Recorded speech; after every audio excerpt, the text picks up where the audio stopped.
BBOR Black Box Online Radio, coming to you from West Virginia. BlackBoxNid88 on Instagram for the bonus podcast.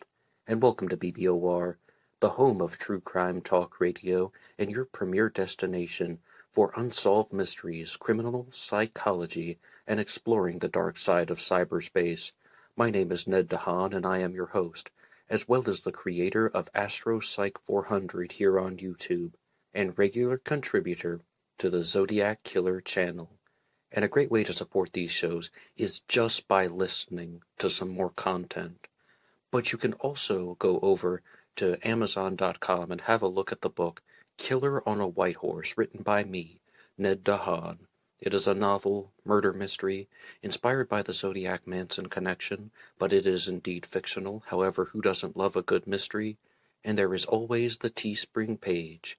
Feel free to check out some of the merchandise.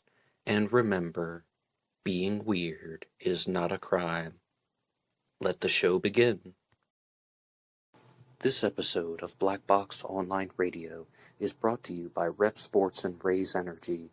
Are you a fan of energy drinks, protein shakes, and health foods? Well, I sure am. I use the stuff almost every single day. They sell Raze Energy products at my local gym, but you can have them shipped to your home. Use the coupon code NED075, that's NED075, for discounts applied at the checkout. The link is in the description box. Okay, hello everybody. Today is Wednesday, and today I will be talking all about the Long Island serial killer as part of an ongoing discussion here on this channel. I started doing episodes about the Long Island serial killer last year, but I really felt that that series was not yet completed because there are still some stories of the victims and stories of the suspects that I had to cover, and I was just going to do this episode as a suspect list again, talking about some suspects that I didn't include in the last suspect list episode.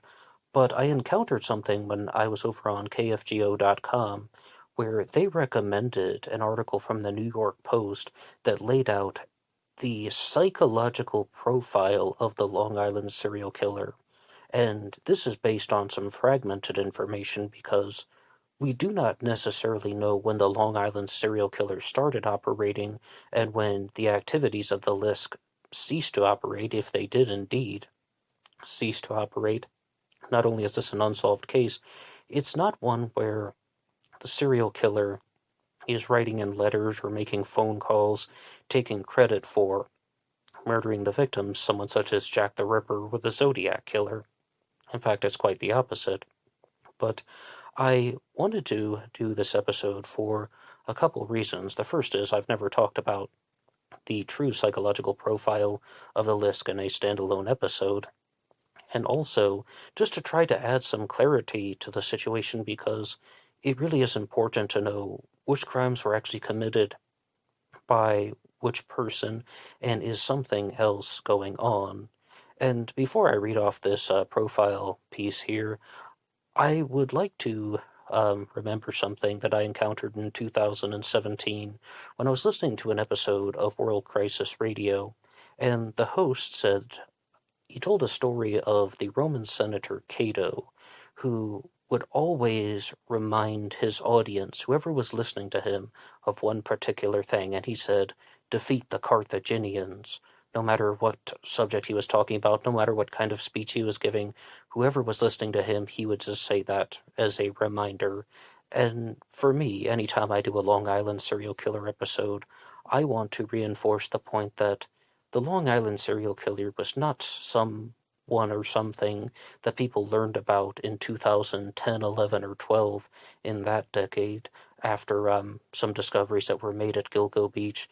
The authorities were very well aware that a serial killer was operating in the early part of the new millennium. I mean, perhaps even as early as the 90s, they're piecing together the pieces of the mystery, and they were calling this serial killer the Manorville Butcher, and that's really the subject material of the KFGO piece that I'll talk about later. But they just didn't know that there were additional crimes that went on to be discovered in some of the more recent years. I say recent, but it's actually about 10 years ago, And I would like to go to that article now, though, from the New York Post that lays out a complete psychological profile for the Long Island serial killer. It's called After Up to 17 Victims, Cops Still Can't Find the Gilgo Beach Killer, written by Brad Hamilton, published January 3rd, 2015. And Gilgo Beach Killer, yes, that is another alternative name for the Long Island serial killer. There was also the Craigslist Ripper, but the profile is as follows. Investigators believe the killer is probably an educated white man in his 30s or 40s, married or with a girlfriend who knows the South Shore of Long Island well, living there now or previously. They surmise he is comfortable financially, owns a car or truck needed to transport victims, and could have had a job which gave him easy access to burlap sacks, such as a garden center or nursery. They believe he is tech-savvy and familiar with police methods, possibly working in law enforcement or having friends that do so. Police are fairly certain that he buried some of the bodies or stored them before dumping them, and it's possible he only visited the area seasonally, since the first four women disappeared between Memorial Day and Labor Day. Could he be abducting his victims during the summer, then disposing of their corpses in the winter, when few people are around? The first four victims vanished between 3 years and 3 months prior to the remains being discovered. It's unclear if the killer put them there all at once or over time. The killer is, in short, blending in, hiding behind an average Joe facade while plotting his next murder, police believe. The most recent known victim was 27 years old, who lived 10 miles north of Gilgo in North Babylon and was last seen on September 2nd of 2010. The killer possesses an especially sadistic streak. He used Melissa Bartolome's cell phone to call her sibling Amanda's cell within days of Melissa's disappearance. Yes, I did say that the killer isn't making phone calls and writing letters, but that is a phone call that could actually have come from the Long Island serial killer. That one is possible, but definitely we don't have an amazingly taunting relationship that has been established among the press and the media when someone is writing in things like letters and ciphers, trying to clue people into his identity.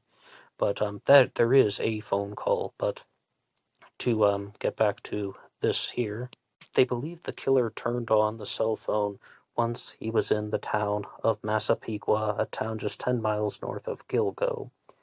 What do you make of that psychological profile that they have composed? And when I was listening to one true crime show, they said that a psychological profile is mostly an educated guess, and I'm forced to agree. But this article is from 2015, so I definitely think at the time of this recording, if the Long Island serial killer is still alive, he would be much older. And I don't want to speculate too much or make an uneducated guess, if you will, but to share with you guys what I genuinely think. If indeed you have a serial killer operating from 1996 to 2011, possibly beginning with the Fire Island Jane Doe and then going onward, if that is all the same person who is murdering these women, I would expect that the serial killer would be older than 25, like maybe late 20s, like we're talking 28 or 29, as opposed to someone who is like 19, 20, or 21. It definitely is possible, and some people think that serial killers start in their late teen years. They commit a crime that isn't planned, like some type of event boils over and the person resorts to murder as a way to stop the situation from getting worse for them, and then they realize that they can commit murder without getting caught. So they continue to commit crimes like this. But I mean, that's just my gut instinct that you would be dealing with someone who was committing these crimes, probably age 28 up to age 43. If I'm wrong, I'm wrong. I mean, you can weigh in the comments section down below. What do you think about this? And also, the serial killer is Caucasian, the Long Island serial killer, that is. Most people believe the Long Island serial killer is Caucasian. I don't know why, but I guess it's just the demographics of the area. Now, this is much more important here on their list. Someone who could be staying there seasonally, because that's the whole point. why dump the bodies on his home turf? I mean, there are several theories out there as to why someone would do that, but I can definitely follow the reasoning, and I've heard all types of suspect possibilities. It's someone who works with a tugboat, someone who works with a fishing boat, someone who is a groundskeeper. I mean, the access to burlap. And this article even speculates someone who could have worked for a nursery or a garden center. And there was a suspect named James Bissett, who was one of the co-owners and operators of the Long Island nursery, who committed suicide 2 days after the discovery of Shannon Gilbert's body. But I think that he has. I definitely thought highly of him as a suspect in the past, and I began to think less and less of him as a suspect in the Long Island serial killer mystery as time goes on, because it would make sense, right? Some guy has access to everything he needs to commit these crimes, and then they discover the body of Shannon Gilbert, a possible Long Island serial killer victim. 2 days later, he's like, oh no, I'm trapped, they're on to me, and commits suicide. It all makes sense, except for the fact that I don't believe Shannon Gilbert was a victim of the Long Island serial killer. I think she was a victim of some very tragic and unfortunate circumstances, but I do not believe that the Long Island serial killer actually murdered Shannon Gilbert. She was the woman who was in escort, who went to see a client named Joe Brewer, and she was driven to his house by Michael Pack, and something happened. And not to go off on an enormous tangent, but I have several episodes about Shannon Gilbert, but I'll just say it again anyway.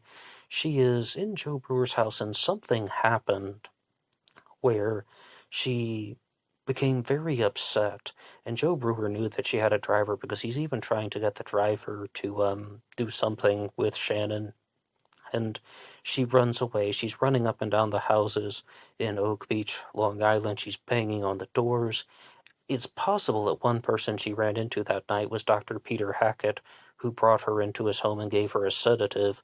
When I originally heard the narrative and the way that people were sharing it, I thought that Joe Brewer had been the one who called Dr. Peter Hackett to come over because, okay, he's with an escort. Is he going to call the police first? No, he doesn't want to do that. He wants to call a doctor who lives in the community. Hey, this person's freaking out. I mean, I got this real tough situation. Can you just get over here now?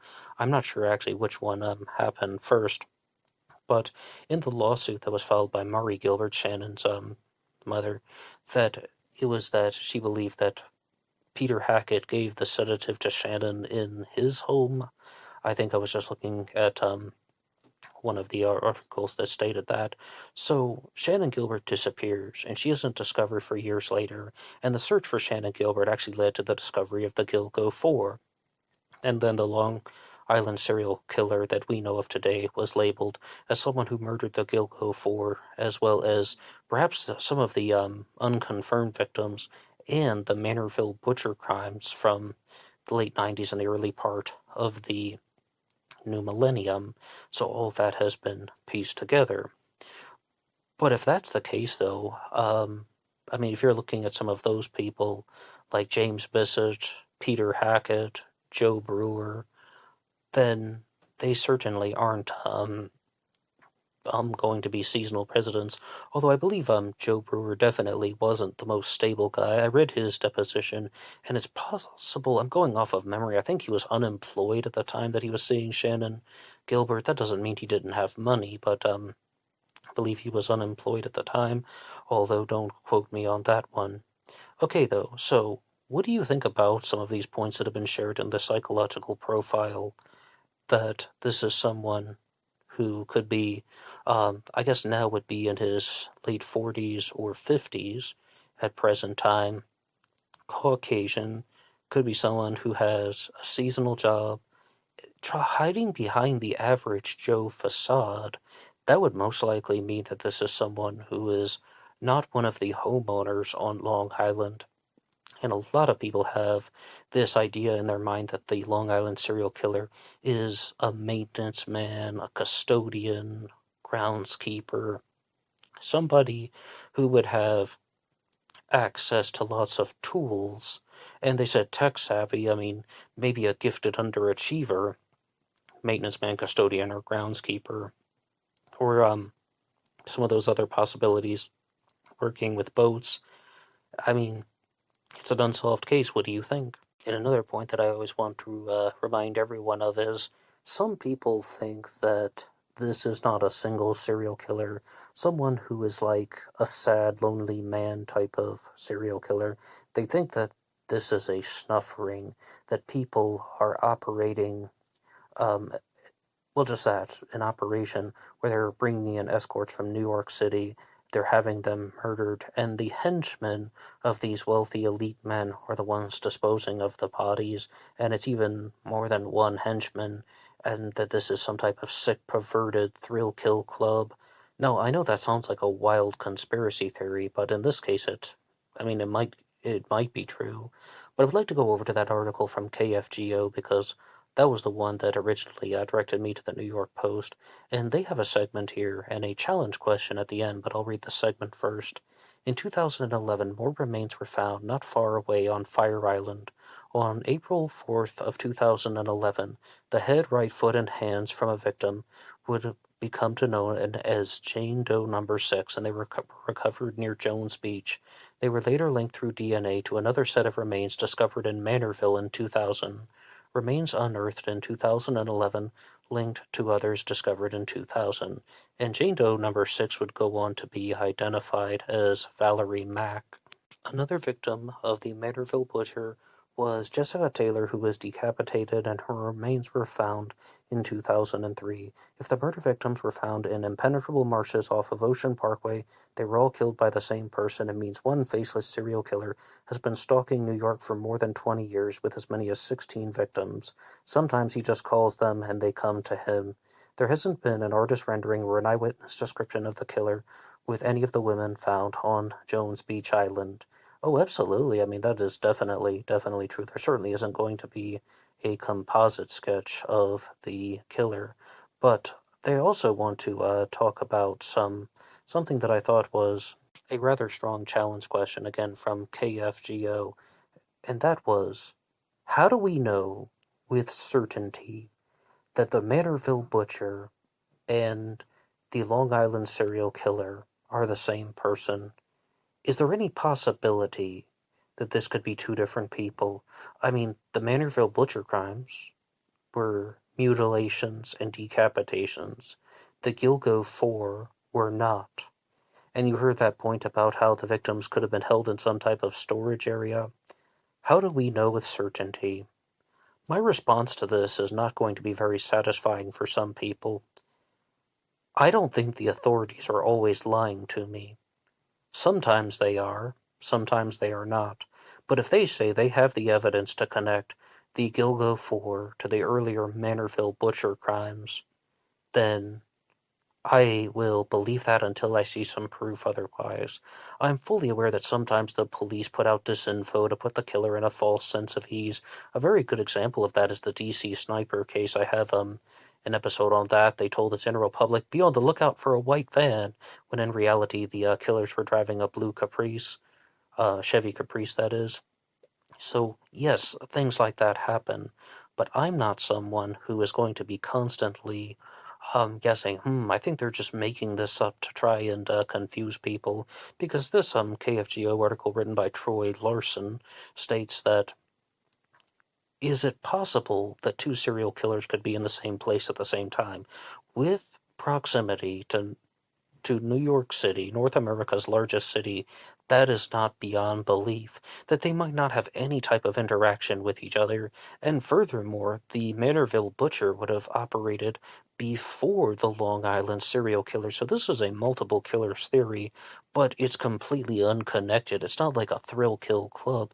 No, this is just two serial killers, and some way, somehow, the authorities have been so confused by what's going on that they think some type of evidence is overlapping, when in all reality, it's not. Plus, there's a phone call that's made after one of the crimes, and then the Manorville butcher crimes, there is not.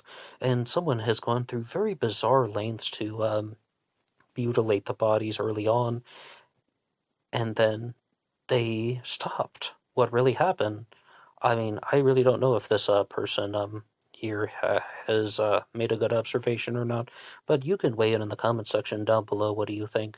I'm going to say that it is the same serial killer.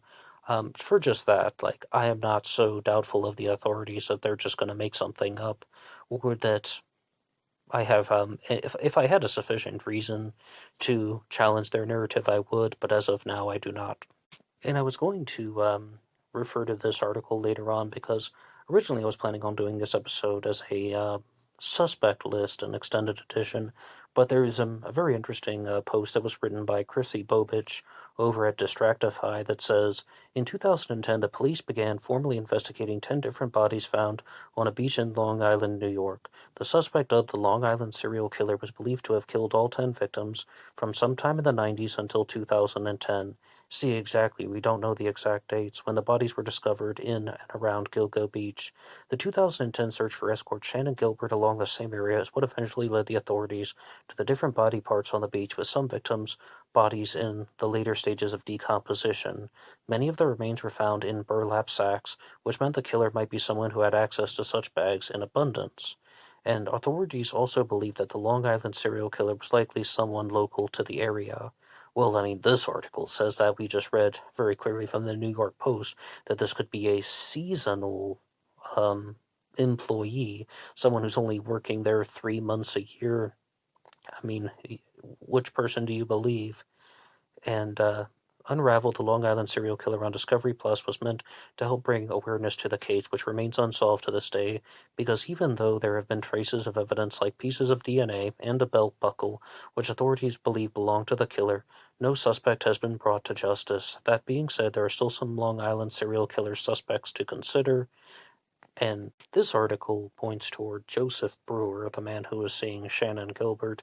And I will read this, but I will have to challenge it. Joseph Brewer was one of the first persons of interest. Joe Brewer was the man who hired Shannon Gilbert as an escort the night she went missing. He told authorities she began acting erratically and left his home. She proceeded to knock on the doors of his neighbors before disappearing. While Brewer was once a suspect in the case, he was cleared of all suspicions, though some armchair detectives still consider him a possible lead. Now, I've read Joe Brewer's deposition, as well as the deposition of Michael Pack, Shannon Gilbert's driver. And again, I'm not a psychic, I'm not a mind reader. I wasn't there, I didn't see this firsthand. And I'm going to tell you what I think happened with Joe Brewer and Shannon Gilbert. And that is that she's driven to his home by Michael Pack. For some reason, Joe Brewer doesn't like Shannon's physical appearance, and she gets devastated, she freaks out, she is responding very poorly to that. Shannon Gilbert had bipolar disorder, and her driver Michael Pack stated that she was self-medicating for it. She wasn't really taking her medication regularly. When he says self-medicating, he refers to doing drugs like ecstasy and marijuana and sometimes alcohol as a way to calm the effects of her bipolar disorder, and in reality it may have made the situation worse. That's what led to Shannon having a manic episode. I really think that that's all that is. Now, that doesn't mean that Joe Brewer is an angel or a saint or a perfect person. No, I don't think so. But to be the Long Island serial killer, I mean, he called 911. I mean, no, I don't think that he was responsible for all of these crimes, or he had any part of a thrill kill club.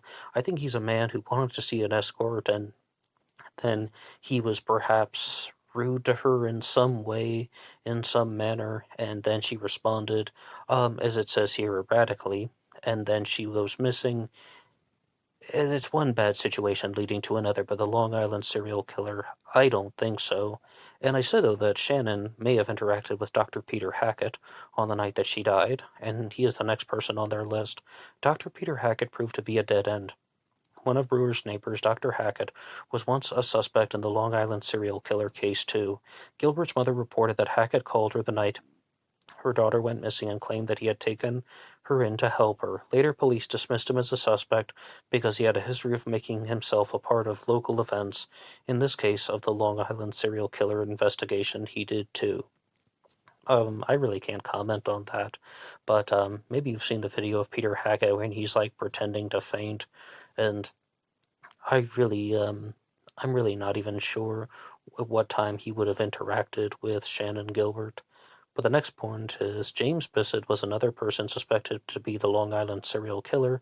He was the co-owner of the Long Island Nursery, a major supplier of burlap sacks to the area, and just days after Shannon Gilbert's remains were found, Bissett died by suicide. There was never a formal investigation into whether or not he was responsible for Gilbert's death or any of the victims, but he remains a point of curiosity for those interested in figuring it out.